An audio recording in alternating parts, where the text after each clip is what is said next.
The harshest reality check about Pakistan's failure as a country is no longer coming from India, but from inside Pakistan itself. A viral video of Khawaja Asif is doing the rounds on social media, in which he asks a question that goes far beyond the usual India versus Pakistan political rhetoric. India and Pakistan became independent at the same time. So why have the two countries ended up so far apart, with India shining in the world and Pakistan struggling? हम और हिंदुस्तान दोनों मुल्कों के दरमियान फासला कहां से कहां पहुंच चुका है. Pakistan's Information Ministry desperately tried to dismiss these viral clips of its Defence Minister as AI deepfake videos, saying the voice is generated. But other Pakistani channels claim that Khawaja Asif admitted that those were his own words.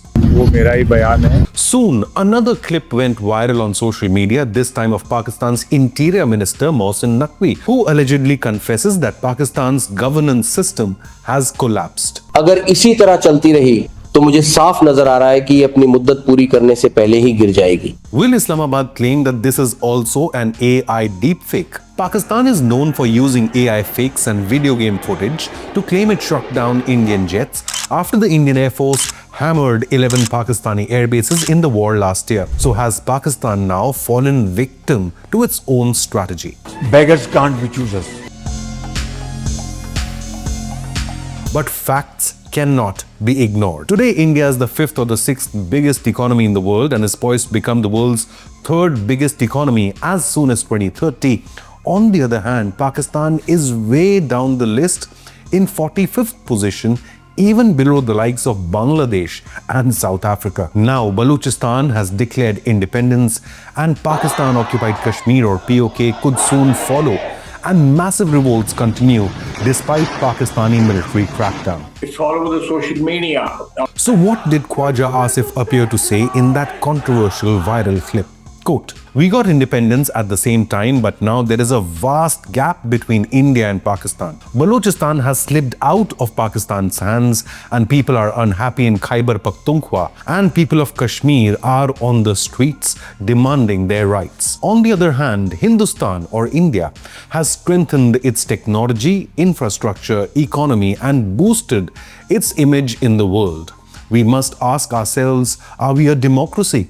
We must not blame others and question our own policies and governance. Unquote. Now, I must admit, I'd never believed that any Pakistani leader would make such an open confession. So this could be an AI deepfake. But if there is one Pakistani leader who would dare to make such an admission, then it is Khawaja Asif. After all, Khawaja Asif admitted in the parliament that Pakistani military has lost each and every war it fought against India. But this statement raises another important issue. According to the Economist Intelligence Unit's Democracy Index, out of more than 50 Islamic-dominated countries, not one of them, 0, are truly democratic. Most Muslim-majority countries are led by either extremist preachers or military rulers or powerful families. Does this mean that people in such countries are not really free and independent? Only a handful of countries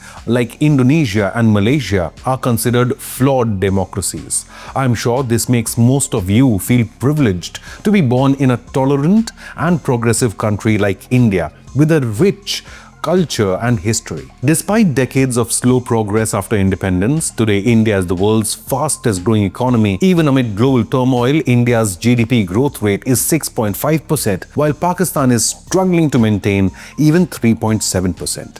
Pakistan's economy is surviving on loans and is facing crushing debt, soaring inflation, and internal chaos. This is one of the reasons why people in POK or Pakistan-occupied Kashmir are on the streets demanding basic human rights. Over 100 Kashmiris have lost their lives in a crackdown by Pakistani military forces. Pakistan's federal debt has increased to $82 to $83 trillion by mid-2026. Inflation spiked to 10.9% in April 2026, while poverty climbed to 28.9% in the year 2024-25. In contrast, India's inflation rate was 4.9% in 2024, which was lower than the GDP growth rate of nearly 7%. India has also witnessed a drop in poverty rate by 2.3% in 2023-24. Now let's compare development in India's Jammu and Kashmir and Pakistan-occupied Kashmir. Jammu and Kashmir has transformed, especially since the removal of its special status. GDP has expanded from 1.6 lakh crore rupees in 2019-2020 to 2.4 lakh crore rupees in 2023-24, while the growth rate was projected at 9.5% for Jammu and Kashmir. Developmental spending on economic services rose from 14,800 crore rupees in 2020-21 to 23,200 crore rupees in 2024-25. This included development spending in infrastructure, including roads, tunnels, airports, and digital connectivity. Jammu and Kashmir has between 15 to 20 major hospitals, while POK has only 6 to 8. Jammu and Kashmir has 2 AIIMS campuses and 6 super specialty hospitals, while POK has 0.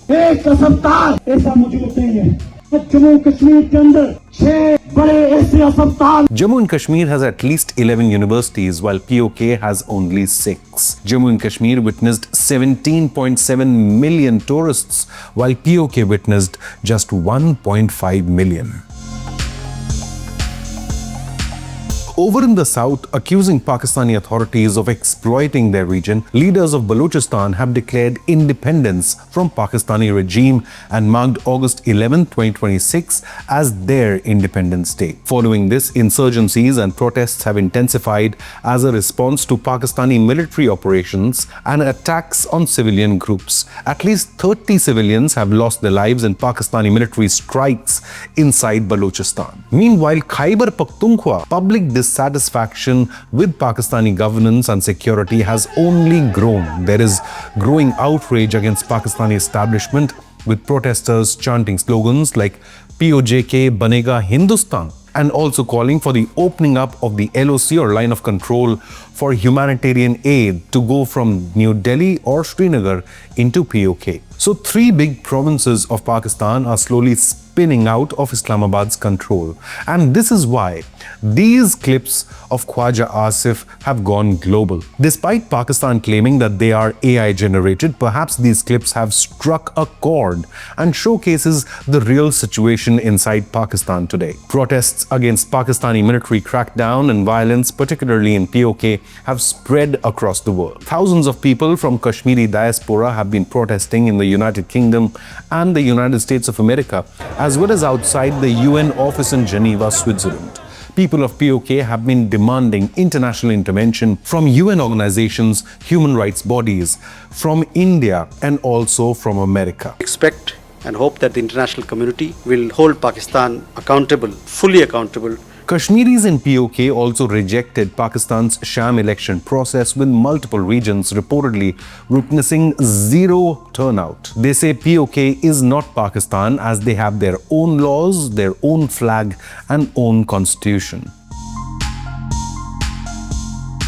But we must remember history, that the region known as POK today legally and historically belongs to India. The government of Jammu and Kashmir actually signed the Instrument of Accession to legally join India during partition in 1947 and rejected Pakistan. This is a fact recognized by the United Nations. Moreover, Kashmir has been part of India since the dawn of history, and the name Kashmir itself is based on ancient Indian Hindu sage Maharishi Kashyap. कि जम्मू कश्मीर ये भारत के अभिन्न और अविभाज्य अंग हैं, रहे थे और हैं और रहेंगे. Even the United States ambassador to India recently, Sergio Gore, admitted publicly that Jammu and Kashmir is an important part of India. This is an important part of India. So why is India soaring in the world while Pakistan is struggling? In the viral clip, Naqvi appears to make an important point. He states, the biggest question is, are the country's decisions being made by the government or by the military.